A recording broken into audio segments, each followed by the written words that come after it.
Here we are.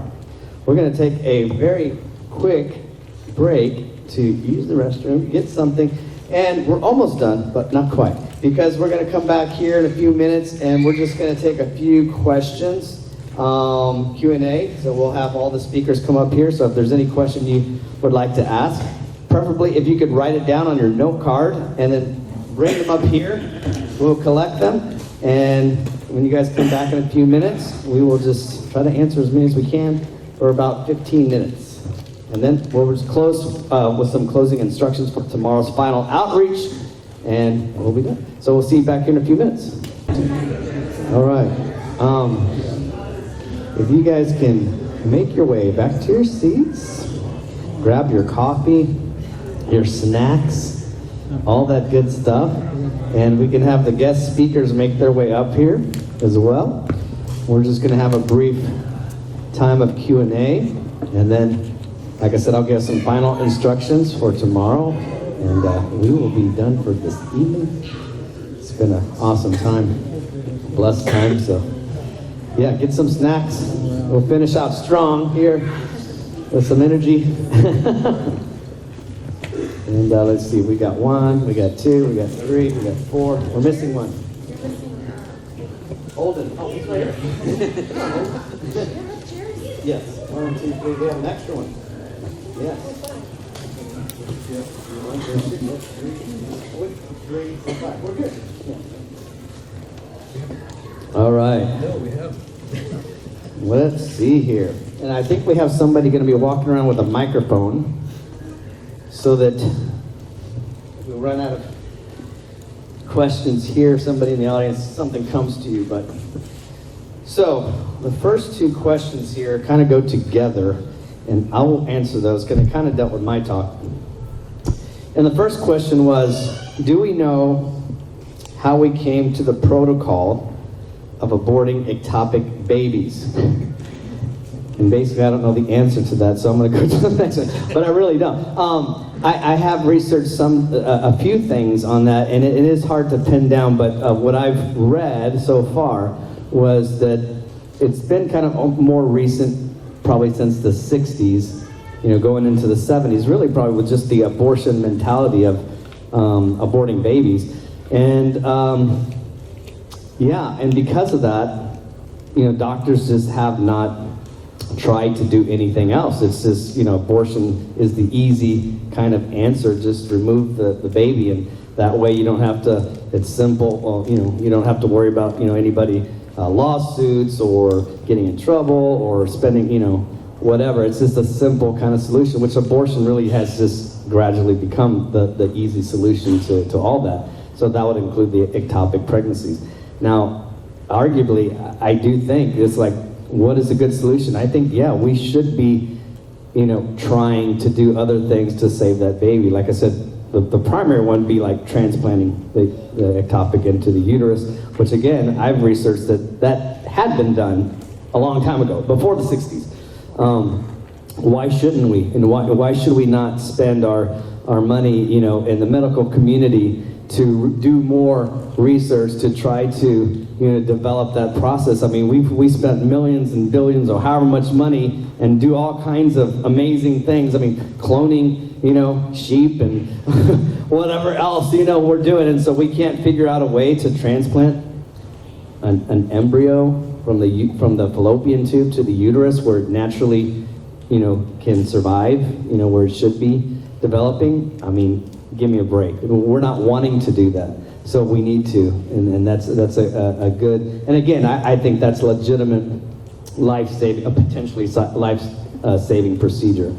But yeah. Good question. How long have we been transplanting other organs within human beings? Yeah. Wow. Good point. Second question related to that is, isn't it dangerous to wait and see if the baby will safely travel and not suddenly unexpectedly cause problems? Again, it kind of goes to the first one. It's hard to know because nobody's really, once they find out, that you have an ectopic pregnancy, we're not waiting to see what would happen because we're just killing the baby. So I would say it's kind of difficult to argue, what actually would happen, because we're not attempting any of that. But I would say, yeah, it could be potentially dangerous, that something could happen. But again, if you're monitoring the situation, if you're monitoring the vital signs of the mother, maybe have to do transfusion, auto transfusion. Again, I think the evidence shows that women that are ectopic and that are monitored, and that they're not dying, basically. They are surviving 97% of the time, or 96, 97% of the time. So I think, yeah, there is potential danger, but again, I think the principle is we still shouldn't kill an innocent human being, sacrifice one for the potential sake of another, even if that means something bad could happen. So that was those two questions. Here's another question for anyone here that has knowledge. Do we know? Oh no, I'm sorry, wrong one. Is there any complete abolition of abortion bill or equal protection bill that is currently running that we can support right now? Now, I would like to know your all response, but at the moment, I can't think of one. I do believe there has been some in the past. I think your bill in Maryland was the one that I would support. There was one in Alaska I thought that was also pretty strong when you read the language, so there wasn't this kind of exception or other inconsistency or things that I think as abolitionists we would disagree with. There might be a few others, but currently I can't think. Can you guys think of one, or do you believe there is one? I mean, not currently. I would like to take a second though, to also highlight that the bills that have been supportable go back a lot further than some people would like to admit.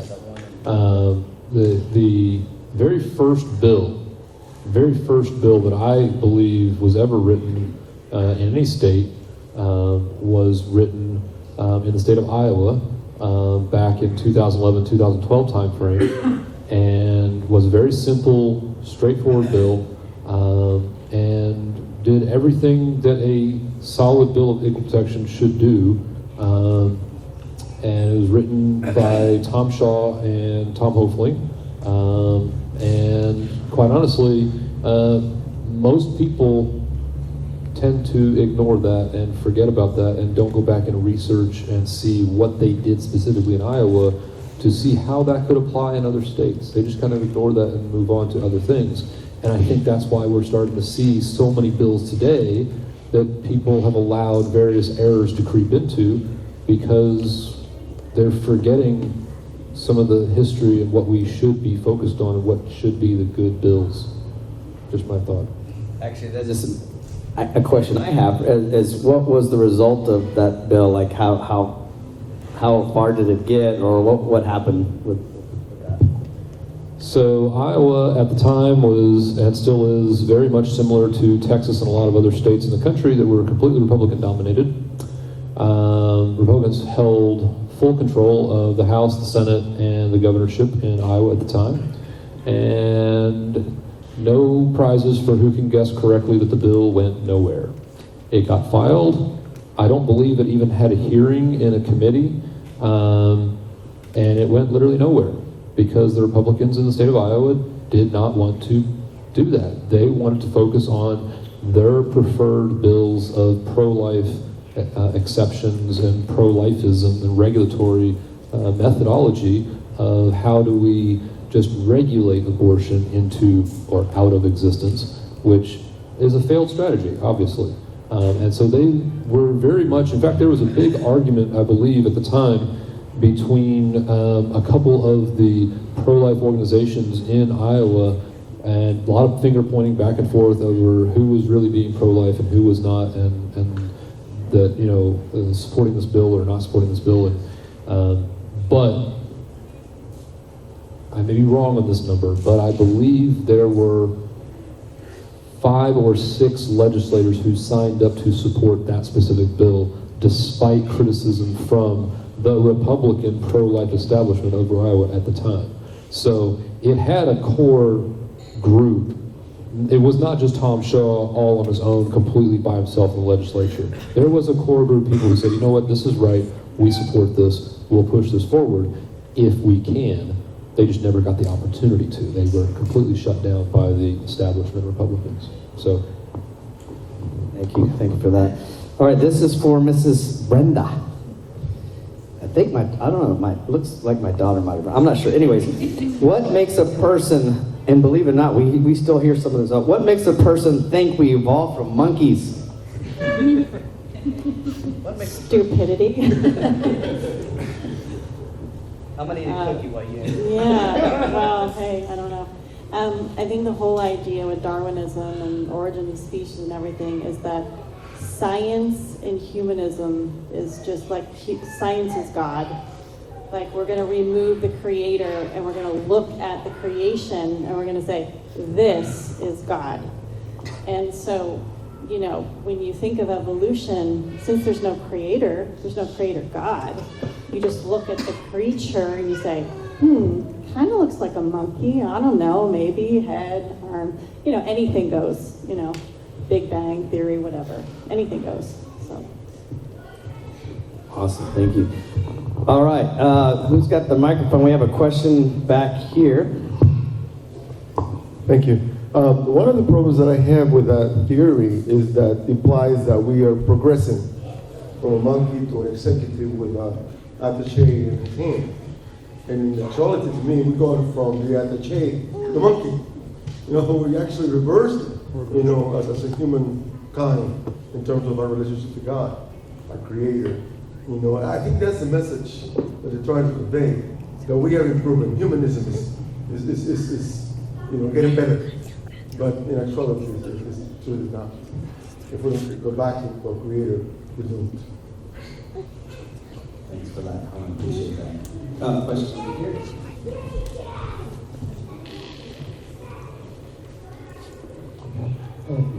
I arrived late, so maybe this topic that was covered today and yesterday. There has been talk in the Texas legislature about since Roe versus Wade has been withdrawn, taken from existence. There's now going to be pressure to water down some of the laws that we have on the books there.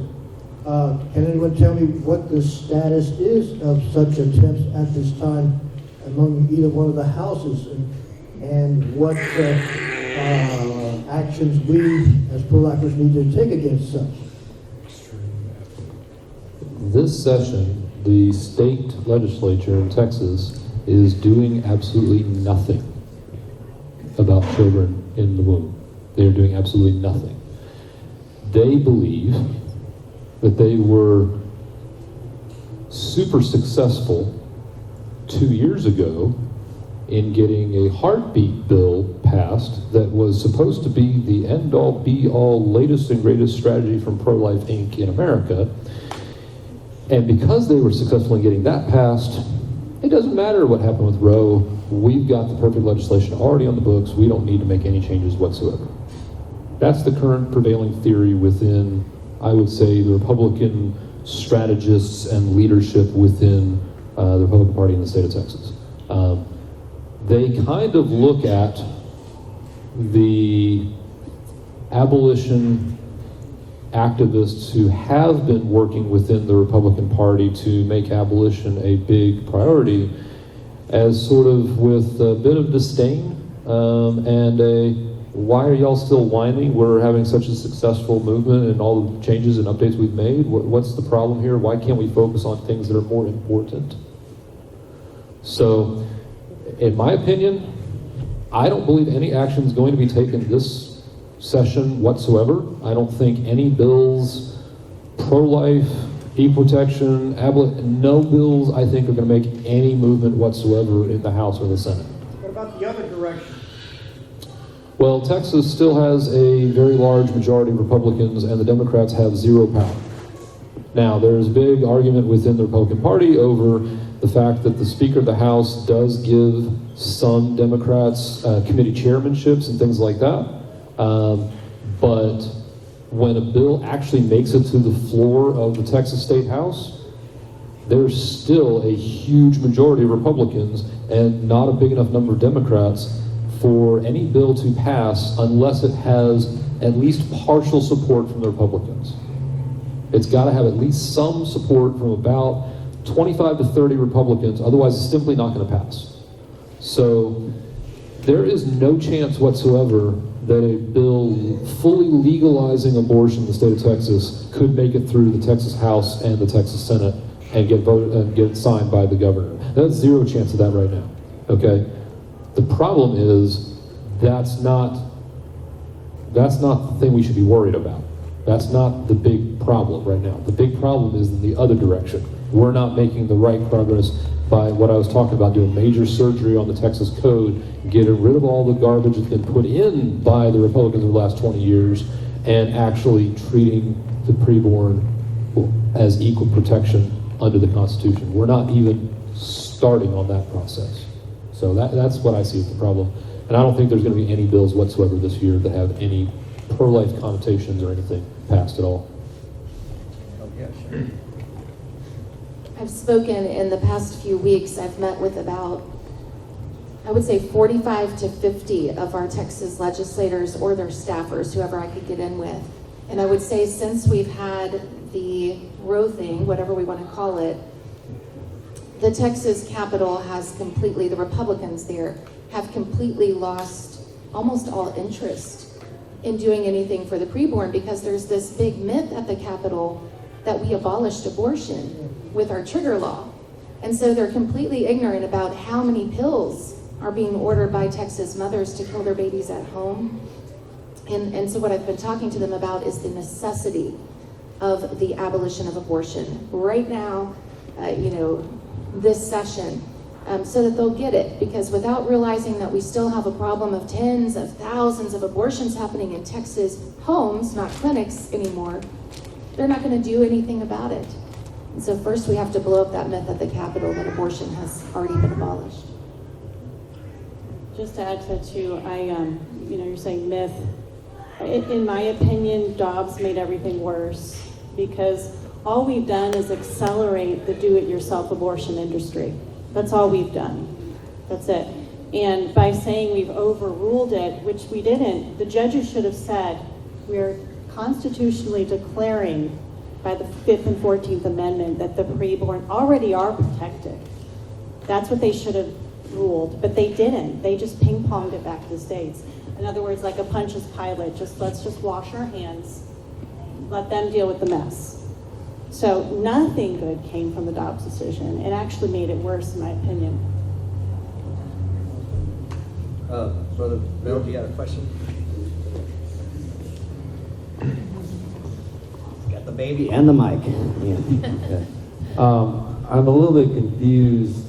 You said there's no legislation in the Texas Congress. Where did those laws come from that had the ectopic exceptions in them? Weren't those valid laws that were trying to be proposed somewhere in some state? Yeah, No. so Daryl mentioned and listed up there that there are bills that have been filed. What I'm saying is those bills are not getting a hearing, No committee or anything? no committee voting on them. It's not going to make it to a calendars committee, which means it's not going to make it to the floor, which means nobody's going to vote on it on the floor. It's not going to be passed out of the House, go to the Senate for them to... None of those steps are going to happen. It's being killed at the very first step. The bill's been filed. It's got a bill number, and that's it. Okay. Nothing else has happened. I understand. Okay, that's where the language. Yeah. Okay, the other thing is some of those laws that have the exceptions in are from people, I take it, who otherwise would declare to be abolitionists, right? True? Well, again, they're just bills that have been drafted and filed. They're not laws. No. But even though filed, they have that mentality. Mm. And the ones that have that mentality would in every other way say, I'm an abolitionist. Yes. But they think that it's okay Yeah. to put that exception in there. Am I correct on that? And the particular ones that I mentioned, Yeah. yes. Now, again, there might be others that use the similar language that maybe, but the ones that I had in my presentation, the ones that I was talking about, yeah, they would identify as an abolitionist. And do we, is there any sense in, like Texas, how many people would call themselves or would, you know, for the most part, be defined as an abolitionist? Do we know what kind of numbers we have out Oh, there? that is a good question. Probably not very many. Probably not very many in Texas. Man, I'd have to give that some thought, but we're not talking, yeah, very small. So I actually had a friendly discussion, wouldn't call it an argument, but a friendly discussion with John Speed and a couple of other people a few years ago.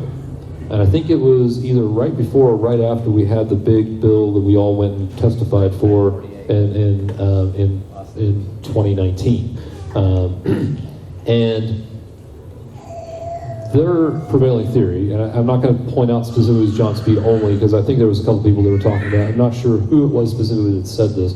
Their prevailing theory was that because of people who had signed petitions either at the Republican State Convention or online or other things, they counted a really big number as abolitionists in the state of Texas. And I took the exact opposite take. I said, I'm sorry, not to burst your bubble, but I don't think we have even 1/10 of that number of true abolitionists in the state of Texas.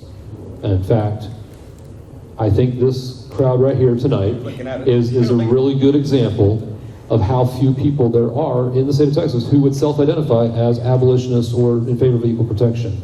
And I think it is better for us to be honest with ourselves about our small, humble beginnings rather than trying to inflate our numbers and make ourselves look bigger because of some piece of something on the Republican primary ballot that they've done a couple of times, or some petitions that have been put together and people go sign a petition, share with all your friends. Those numbers are not reflective of reality. And so I don't think we can rely on those numbers as reflective of the numbers of abolitionists that there are in the state of Texas. If I had to put an actual number on it, I would probably say less than 1,000 in the entire state of Texas, when we got a population of 29 million plus. Okay, so less than 1,000, I would say, are truly in favor of abolition, equal protection, and I would say that would be the number I would use personally. And that's not based on any scientific polling or anything like that. That's just personal, because they were trying to show numbers to me based on Facebook likes and things like that. I'm like, I'm sorry, Facebook likes things that I didn't think I liked ever. And I go and I'm like, I never liked that in my life. And supposedly I liked it at some point in time in the past. I'm like, no, social media numbers are even worse and less reliable. So no, they were trying to count tens and hundreds of thousands, and I'm like, no, less than 1,000. But if anybody's got a different opinion, I want to hear it, because I don't think it's very many.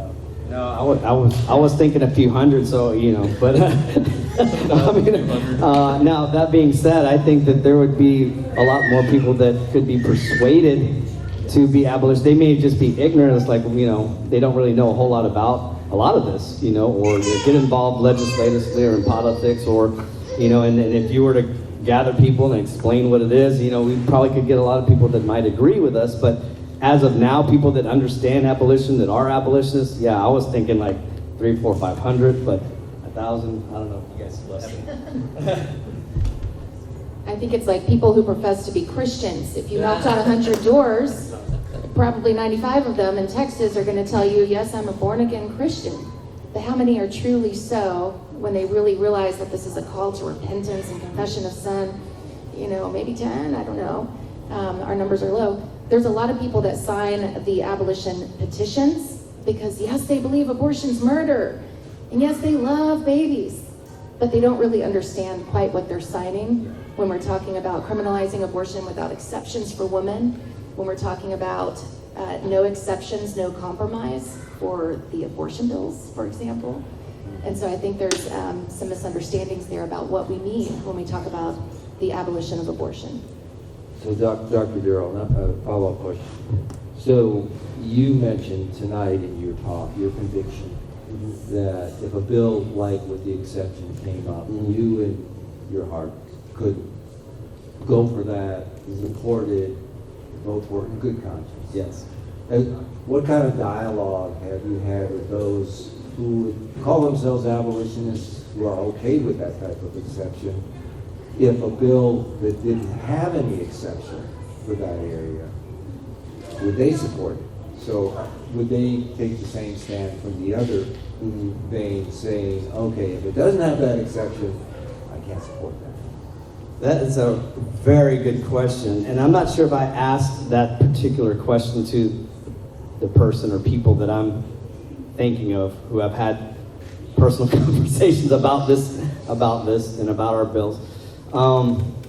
Because the difficulty is, there's two separate things. It's what do you as an individual or me as an individual believe about topics, and number two, how does that translate to if you are supporting and or drafting a bill of equal protection or abolition. So I know that the person that I spoke to that drafted our bill believes it's morally acceptable to kill a live ectopic baby through salpingostomy. I know that because I asked him, but I wouldn't have known that if I didn't ask that question specifically. So because they believe that it's justifiable personally, it would follow that they would want to draft a bill that allows for that exception. But I didn't ask the question of what you're saying. It's like, well, would you have a problem with a bill that you don't believe has that exception? Good question. I don't know, because I didn't ask that question. But like I said, our first two bills here in Texas, HB 948 and 896, from what I read, didn't have any of that language in there. And this was from the person that wrote the ones that I shared tonight. So in that sense, I'm thinking, yes, maybe they would, because their first two bills really didn't have that in there. That doesn't mean that person doesn't believe that that's a justifiable action, but the bills didn't seem to show that, or have that exception. So I don't know if that answered your question, because I don't really know for sure. Yeah, I just thought I'd ask. It gets kind of complicated, because it's one thing to not have language in there that mentions ectopics, and it's another thing to have language in a bill that would say, if you perform, one of these procedures, and mentions it specifically, and this is going to be, criminalized, this is not going to be allowable, then that's different, because now that might be On their mind. yes. You see what I'm saying? Like, Don't do that. yes. So, good question though. There's also a third aspect. A particular bill might not fit their strategy.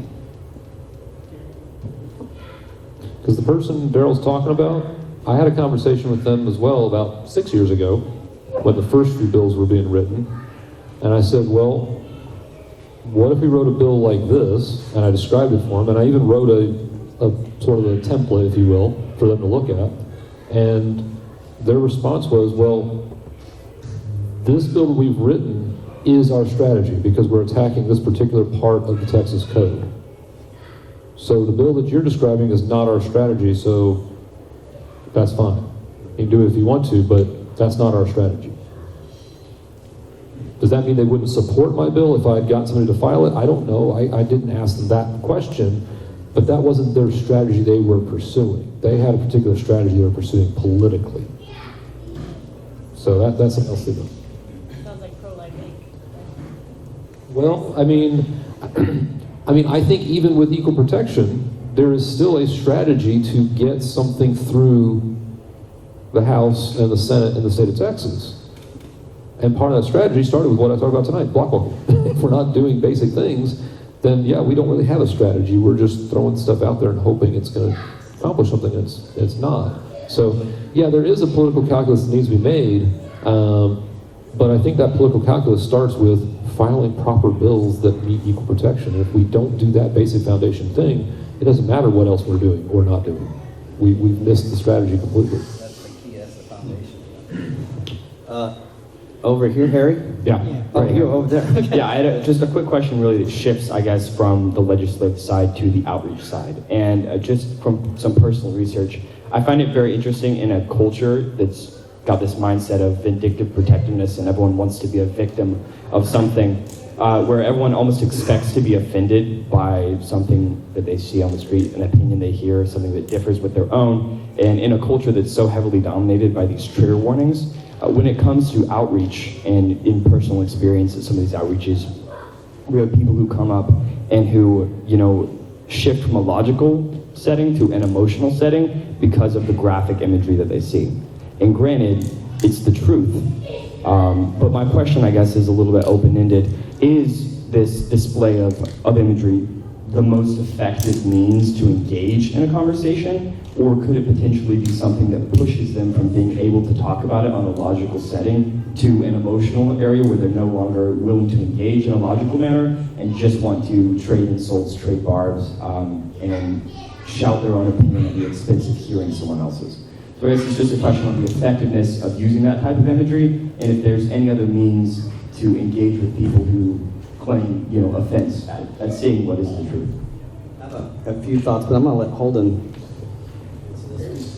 Yeah, that's a great question, and it gets into you get kind of deep with that into 1 Corinthians 2, it talks a lot about that, about us not using lofty wisdom to convince people. So what I would say to that is that emotional response, it's negative, it's ugly, we don't like it, they don't like it, doesn't make anybody feel good, but that's actually the exact place that we need to get people to, because what that is a manifestation of their sin convicting them. So there's certain contexts where the logical conversation is what you want. In most cases, it actually isn't. That's good for some people operate that way. But most people, there's some people who need to be convicted, and that's the way that they manifest their conviction, and they're gonna go home. And that night, or in 10 years, or whenever, the same conviction and feeling is gonna come without all those walls that are up. And then that's when the Holy Spirit moves. Those seeds we're planting are there. So I think that we shouldn't be afraid of that. We shouldn't try to instigate that, right? We shouldn't try to make people mad, certainly, but we should not be at all afraid of doing so. And the images are the most, you can ask all kinds of abolitionists, all kinds of stories about the power of those images to save lives. And yeah, to convict sinners. So yeah, I think that should actually be the primary focus, is getting people to really see the truth and whatever that causes them to react, and then sometimes use the logic, or get into more of a logical conversation where it might be helpful, if that makes sense. To shift slightly, in the sales world, they teach us that logic does not make sales. People buy on emotion, 99% of the time. Occasionally you get somebody who's buying because of a logical decision. Most of the time, they're making an emotional decision. So, in all areas of life, I believe the emotional decision is going to be what they eventually go with until they have a conviction of heart, like Holden was talking about.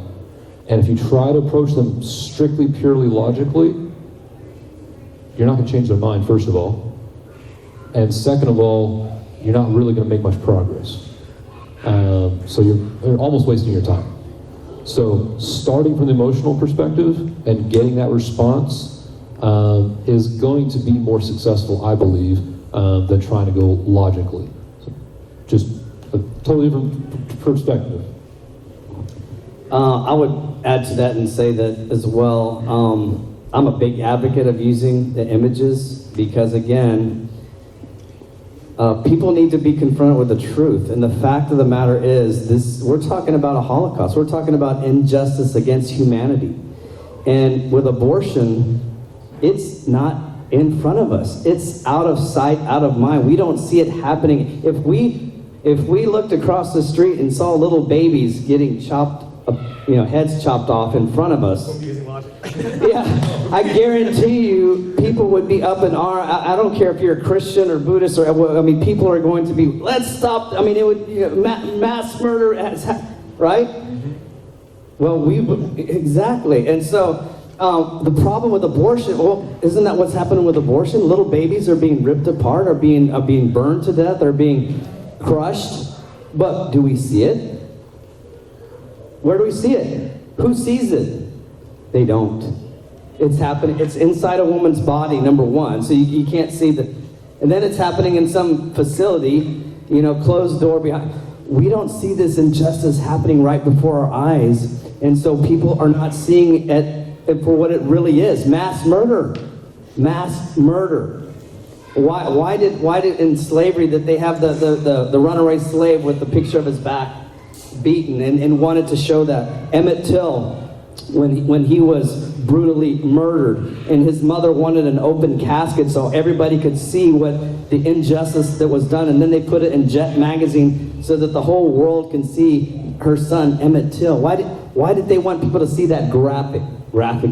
Because it was injustice done to them, and people needed to see the truth so that it would not continue. That's why we need to show people the truth of abortion. Is it ugly? Is it disgusting? Yeah, because it's murder, right?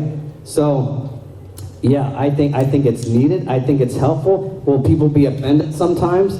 Yeah, but the truth offends many times, right? The truth offends. But people need to be confronted with the sin of abortion. And believe it or not, even though the images really does it really does help to bring people in and make them aware, and they come, and then once I start talking to them, either they're going to be upset because they're being convicted, or many times I will end up having a logical, reasonable conversation, but it was the sign that even brought them over here to have that conversation to begin with. So it's extremely helpful, in my opinion. I would say when someone reacts like that, that's a very good reaction in many ways, even though they may be cursing and they may be all riled up, because what we're dealing with in America is a seared conscience on this issue.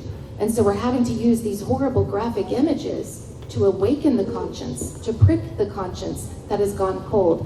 Now, I specialize kind of in aborting mothers, and I will tell you that when they are talking about planning their abortions, when they're scheduled, if they have seen a sign on the street that has had a graphic image, they bring that up in our conversation. And they may say, man, I hate those guys, and they hate women, and all these horrible things. But we're also talking about that baby in that image. So it is meaningful, and it is one of those things that comes up in our conversations, because those are the types of pictures that they remember.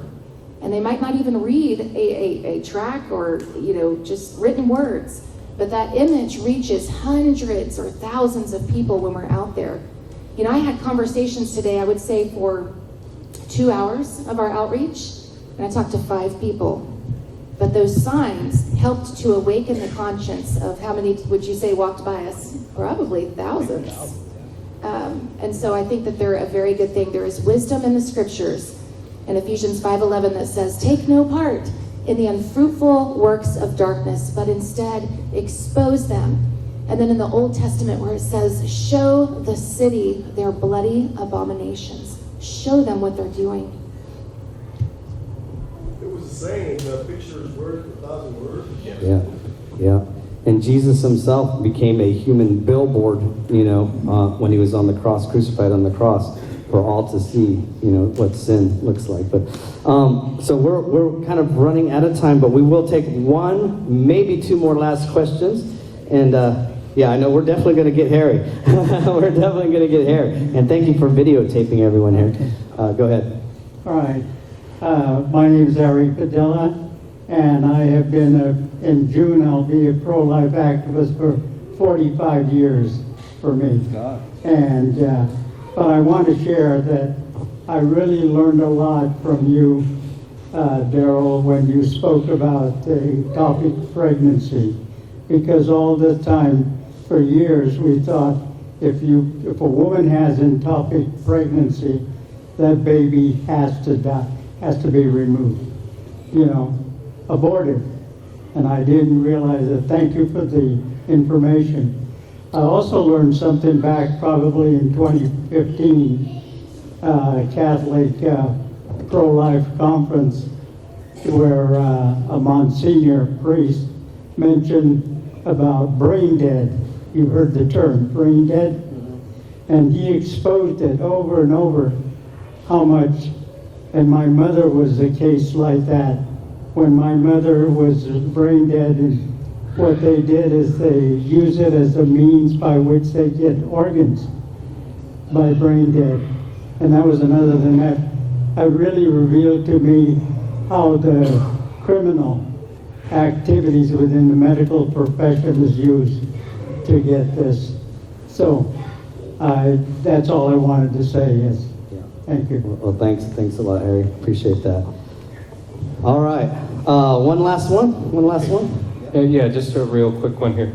My wife and I have been involved in a lot of different churches over the years. And one thing that I thought about, and maybe this is best addressed to you, but have you ever thought of engaging, like the Catholic Church, for example, very anti-abortion? I mean, not even, the morning after pill, not even birth control pills. And it's a large community. Is that something that could be engaged by our group? Who are you addressing that question? Anyone. You kind of pointed at one of us. I wasn't sure if it was me or Holman. Oh, no, actually, the young man. I'm Okay. sorry. Yeah. So make sure your question is how do we engage the Catholic? We're trying to engage other groups of Christians, not to assume that everyone who's an abolitionist has deep religious conviction, but assuming that perhaps there is an anchor there, like the woman pointed out earlier, that there's this based on God's laws. Is it worth engaging other religious groups into the movement? Right, so what we didn't get into a lot in this conference, I think a couple of conferences ago we got into more, is the tenets of abolitionism, one of which is gospel-centered. So biblical, gospel-centered, providential, body-driven, meaning the church, and immediate and uncompromising. But yes, abolitionists definitionally, speaking of people claiming to be abolitionists, not really being abolitionists, is founded on the Word of God and has the gospel at its center, which is opposed to the pro-life movement, doing it secularly and with someone else, science or something else in the center instead of the gospel of Jesus Christ. So yes, and then other groups, be they Catholics, there's a pro-life atheist movement. They have a Facebook page and everything. Yes, absolutely. We want to get them involved. What's step one? Give them the gospel, right? So that's the nice thing. As abolitionists, we are gospel-centered, and so yes, we want to get everyone involved. But we're not going to work alongside unbelievers to do this work, because Christ is not having a accord with Belial. God's not honored by that. So yes, but it's gonna look different for different people for sure. And then other Christians who aren't involved, it's gonna look different with the approach. But there's always a message, the gospel for somebody. We're not here because we want to fight abortion. We want to fight abortion because we're preaching the gospel, and the gospel has something to say about it, as it does to every other group that's there. So yes, but it might look different. I think from a legislative perspective, you're definitely going to have to include everybody. And you're going to need to get people to understand where you're coming from who have completely diametrically different religious beliefs than you, because if you don't, they're not going to vote for it. And so, bills do need to get voted on to eventually get passed into law. And so if we want to undo the mistakes of the Pro-Life Inc. movement legislatively, we still need to have a collaborative effort with people regardless of where they come from, religiously and spiritually. Are they going to be the lead legislator who's writing the bill and authoring the bill? Probably not. That needs to be someone who's more solid. And I think that's the problem we've had in Texas, is we keep using people who seem like they're aligned with us, but really are coming from a Pro-Life Inc. perspective and are just more closely aligned with us than the other members of the Pro-Life Inc. And eventually they're like, oh, this is too big of a burden, I can't do it anymore. and they move on. So I think we need to get more solid people elected in the first place, and that goes back to the block walking I was talking about earlier, right? But then we're going to have to get the folks who may be only partially aligned with us to vote for the bill once we've got our abolitionists, our equal protectionists elected in office. So, yeah, it's a collaborative effect on the legislative side, but I think it matters who your lead person is, and so far we've been failing that test in the state of Texas. Just my opinion. I agree with Andy, just to say, I started worship ministry in Maryland. For 5 or 6 years, I was a sidewalk counselor. And when I first started, I couldn't get one Protestant to come with me. But all the Catholics did. And I found that they have already an understanding, because like you said, they have Respect Life Ministries in their church. So they're already connected politically. They know that they have a responsibility in this area, and in a political sense. So they're kind of already a step ahead. So I found that when I explained to them equal protection, a lot of them were just clueless and like, of course. So we need Catholics on board. And also I think too, like the signers of the Declaration, Episcopalian, Lutheran, Methodist, Roman Catholic, there were such a vast variety of just different denominations. But they all came together and were willing to say, we're going to put our doctrinal differences aside, and we're going to create this Declaration of Independence, one nation under God. And they saw God as the overarching authority, and they were willing to set aside their differences for that purpose. So when we talk about the abolition of abortion, and we say, hey, God is the overarching, the law and the authority, then I think that's just like we lift up the standard, and then, what's the verse, we lift up the truth, and whoever so will come, we put up the banner there. So that's my... To kind of address that, and also earlier talking about numbers, how many abolitionists are there? Guys, we don't need numbers. And again, to a certain degree strategically, there's an element there, but in a far more real sense, we don't need numbers. You, individually, holding steadfastly to the truth, to the principles we're talking about, is better than 10,000 new people coming with you to a capital or something. That is true. And when we talk about Gideon's army, it's not just like a saying, that is true. We have to keep the perspective. It's like more and more, very slowly, I don't think it's too dangerous yet, but I've seen small things in the abolitionist movement, even nationally, where people are just having this focus on making things a little bit more broad. Just letting things slide a little bit on the principles to bring in a few more people, a few more groups. That is a slippery slope into death. That's right into what the pro-life movement's been doing. We have to, the only way we can try to get numbers is if it doesn't cause any desire at all to compromise the principles. As soon as you start having any thoughts like, but we can work with them to get stuff done. Yeah, they don't believe all the right things, but we can work with them. Careful. That is death to everything that we're trying to do here. We run on the power of God, the power of the Holy Spirit. That's the only power we have to change the world. We need to believe that and stick to that. And if we don't, there's no movement here.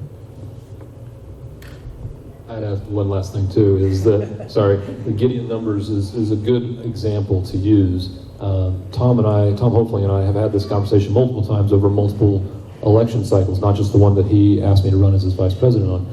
And one of the things that people have criticized Tom and other third-party candidates for is saying, well, you don't have big numbers, you're wasting time and things like that. You need hundreds of millions of people following you to win to be president of the United States. And the answer to that is simply not true. Okay? What is it, 80 million people voted for one or the other of the presidential candidates in 2020, so there was 160 million Americans who voted roughly in that election cycle, maybe a little bit less. Well, the reality is that's not even half the population of the United States. Okay? And according to every poll that's ever been held, Gallup or otherwise, 70-80% of the population of the United States self-identifies as Christian. Not defined by any particular denomination or anything like that, but they self-identify as Christian. Well, if 75, 80% self-identify as Christian, why are only 160 million of them voting in a presidential election? Why isn't it more? You know, we've got 40% of the voting age population in the United States doesn't even cast a vote in a presidential election, typically. 40%. So does a candidate need to win all the votes of the people who are voting? Or do we need people to step up who are not voting?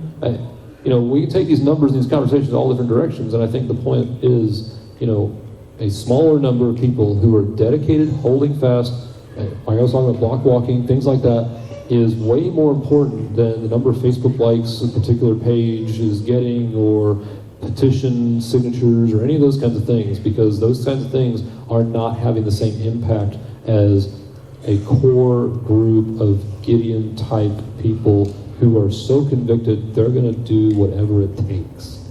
That would absolutely change America. And right now, that's why I said we got less than 1,000. I don't think we're there yet. All right, well, thank you all. Let's give everybody a round of applause, all our speakers here. We're gonna have to cut off the questions here, but you feel free to come up and ask. If you haven't gotten your question, we'll be here for 4 or 5 more hours. No, I'm just kidding.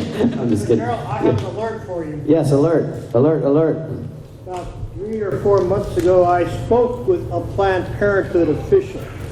That person didn't know who I was. It was at a municipal setting somewhere. And I asked them, at least for the city of San Antonio, what the reversal of Roe versus Wade meant for Planned Parenthood. Was Planned Parenthood still trying to perform abortions? And she admitted, no, we cannot perform any surgical abortions around. Well, are you referring people out of state for chemical abortions or such? Now, she told me, no, we're not. Well, are you trying to submit legislation that would allow these things? I take it back. But she said that they were trying to work with the legislature to eventually change all of that. That's what their plans are. So the idea is that, my guess, I don't think they're going to do anything overtly with the legislature. I think what they're going to do, knowing Planned Parenthood, they might try to secretly, quietly submit something at the last minute, like in some legislation somewhere with some pro-abortion legislator, to the point where nobody sees it, and let it pass automatically until it's too late to realize what has been done. So the idea, I think, is to alert the Texas Values people up in Austin with Jonathan Saenz, and locally our friend Alan Parker with the Justice Foundation, alert them to what's going on so they can be our watchdogs and keep their eyes peeled for anything that might come forth at the very last minute, as Planned Parenthood is wont to do.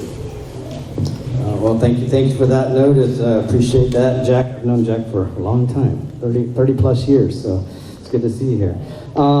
Again, before we depart here, for anybody that's coming to our outreach tomorrow at the Alamo, raise your hand if you're coming. I think you're coming to the Alamo. So a few. All right. So real quickly, we're going to the meet at the Alamo at, let me see, 10 a.m. I believe. Hold on a second.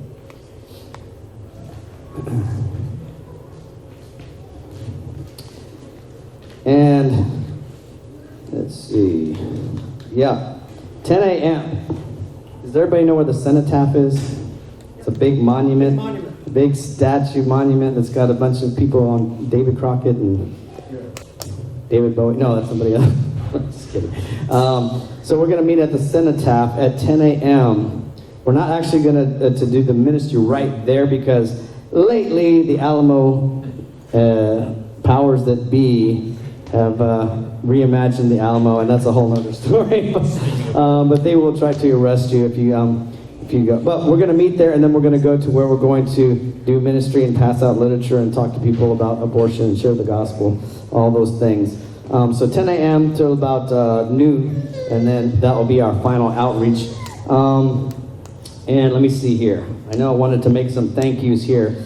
I do want to thank everyone for being here. So let's thank them. Everybody, let's thank them. I want to thank all of our speakers for coming, so let's clap for them. And I want to thank all of our volunteers that have come to help, so the praise team and the food team and my wife and my kids and everybody. Let's thank all the volunteers that have helped to make this happen. It really does truly amaze me to see all this come about, you know, because when I'm putting this together, like, you know, from December of last year, thinking, it's a lot of work to do, you know, but I mean, I could not do all this, you know, by myself. So having all the volunteers, though, it does really remind me of the body of Christ, you know. Everybody has their part, you know, and so we may be the toe or the hand or the ear or whatever, but, you know, not magically, like it all happens. Like we have a conference and we have food and we have, you know, the music and so it's just a beautiful picture of the body of Christ coming together, working together to make something happen. So I really appreciate everyone helping out and making this happen. So let me see here. Yes. I just want to give special, I mean, there's been a ton of people I know doing a ton of stuff, and I haven't seen probably all of the behind the scenes, but special thanks to Hannah Nacella. She's done a ton of work you don't even know. So that's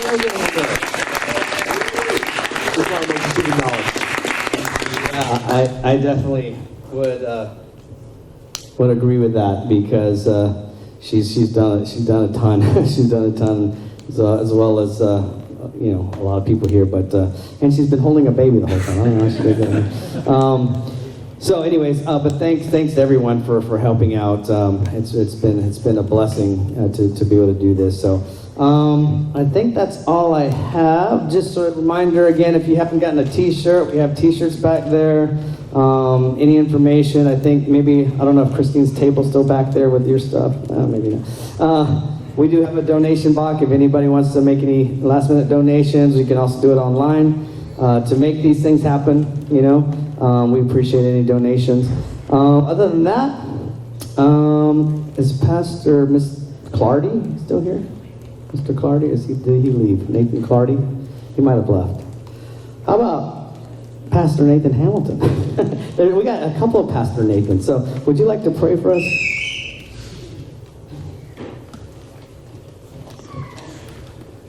Father, thank you so much for your goodness to us. And thank you for just the opportunity to learn more about the opportunity we have to stand in defense of those who have no voice of their own. And Lord, I thank you for Dr. Darrell and his ministry and for these speakers that have been here and willing to share from their experience and expertise. And I pray, Lord, that your blessing would be upon them as they continue to further the message of the gospel, first of all, Lord, but also present the truth of what is taking place in the lives of many mothers' wombs, where lives are being taken and murdered, and these precious children their lives are being taken away from them, Lord. And so we just pray that many people's hearts would be awakened to the truth, and that many people would come to the knowledge of the truth and turn to you. And Lord, that their hearts would be changed, and that we would see just a shift in this nation's understanding both of our dependency upon God and also the need for protecting life at every stage. And we just ask that all in Jesus' name. I pray, thank you for every person here. I pray that you would bless them as they go home. We pray for traveling mercies, and we just ask that you would bless those at the outreach tomorrow and to be effective in reaching people for Christ and for truth. In Jesus' name, amen.